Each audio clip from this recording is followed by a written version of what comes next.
अगर मैं तुमसे कहूं कि तुम्हारी जिंदगी की सबसे बड़ी परेशानियों का जवाब हजारों साल पहले दिया जा चुका है, तो क्या तुम मानोगे? और अगर मैं कहूं कि वो जवाब किसी किताब में नहीं, बल्कि एक युद्ध भूमि पर एक बातचीत में छिपा है, तो क्या तुम उसे सुनने के लिए तैयार हो?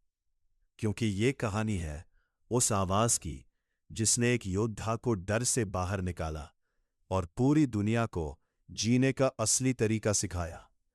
श्री कृष्ण, एक ऐसा नाम जिसे हम भगवान मानते हैं, लेकिन क्या तुमने कभी सोचा है कि वो सिर्फ भगवान नहीं, बल्कि सबसे बड़े लाइफ कोच भी थे?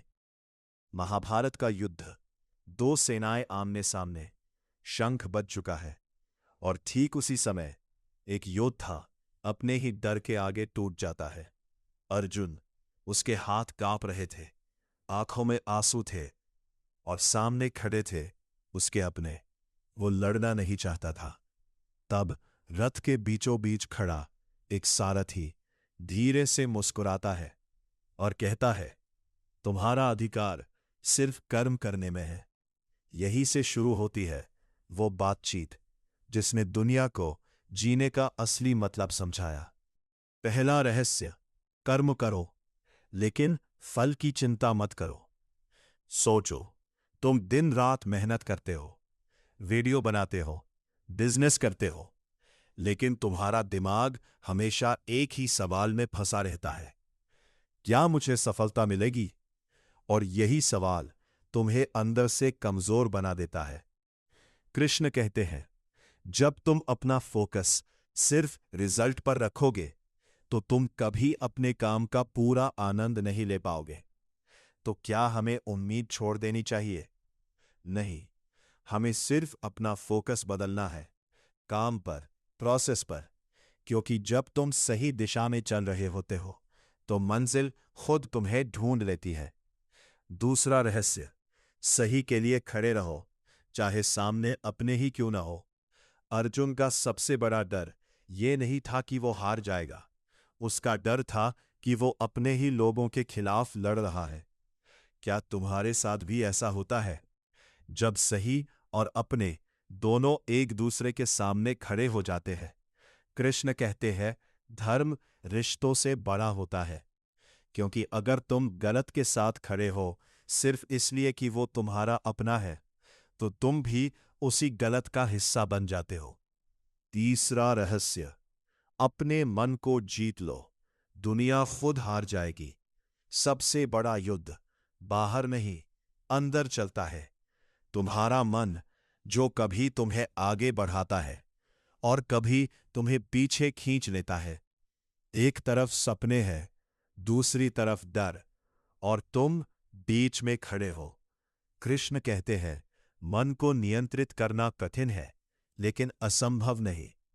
तो सवाल यह है, क्या तुम अपने मन के मालिक हो या उसके गुलाम? चौथा रहस्य, लगाव ही दुख की जड़ है।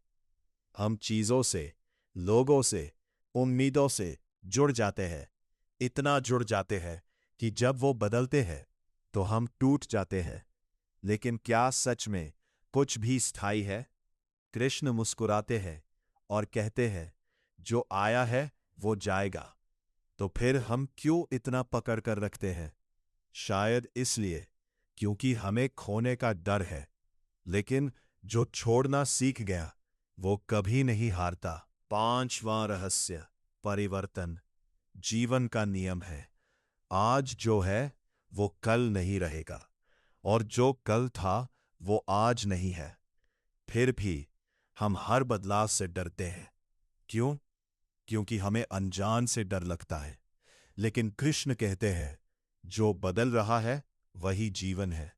तो क्या हमें हर बदलाव को स्वीकार कर लेना चाहिए? शायद हां, क्योंकि जब तुम बदलते हो तभी तुम बढ़ते हो। छठा रहस्य, डर से भागो मत, उसका सामना करो। अर्जुन भागना चाहता था, लेकिन कृष्ण ने उसे रोका। उन्होंने कहा, अगर तुम आज भाग गए तो ये डर तुम्हारा पीछा कभी नहीं छोड़ेगा। सोचो, तुम कितनी बार अपने डर से भागे हो, और हर बार वो डर और बड़ा होकर वापस आया है। तो क्या समाधान है? सीधा सामना, क्योंकि डर के उस पार ही तुम्हारी असली ताकत छुपी है। सातवां रहस्य, असली खुशी बाहर नहीं, अंदर है। हम सोचते हैं पैसा मिलेगा तो खुश होंगे, नाम मिलेगा तो खुश होंगे, लेकिन क्या कभी वो खुशी टिकती है? नहीं, क्योंकि वो खुशी बाहर की चीजों पर निर्भर है। कृष्ण कहते हैं, जिसने खुद को जान लिया उसे किसी और चीज की जरूरत नहीं। या हम सिर्फ दूसरों की उम्मीदों के पीछे भाग रहे हैं? अब जरा सोचो, एक युद्ध भूमि, एक डरा हुआ योद्धा और एक सारथी, जिसने सिर्फ कुछ शब्दों से उस योद्धा को अजेय बना दिया। वो युद्ध सिर्फ कुरुक्षेत्र में नहीं हो रहा था, वो युद्ध हर इंसान के अंदर चल रहा है।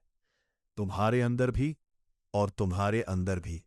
एक अर्जुन है जो डरता है, जो उलझता है, जो हार मानना चाहता है। लेकिन सवाल यह है, क्या तुम्हारे अंदर एक कृष्ण भी है जो तुम्हें रास्ता दिखाए, जो तुम्हें सच्चाई समझाए, जो तुम्हें उठने की ताकत दे? क्योंकि जब तुम अपने अंदर के कृष्ण को सुन लेते हो, तब कोई भी युद्ध तुम्हें हरा नहीं सकता। अब फैसला तुम्हारा है। तुम अपने डर के साथ जीना चाहते हो या अपने धर्म के लिए लड़ना चाहते हो? क्योंकि जिंदगी इंतजार नहीं करती, और शायद तुम्हारा कुरुक्षेत्र यहीं से शुरू होता है।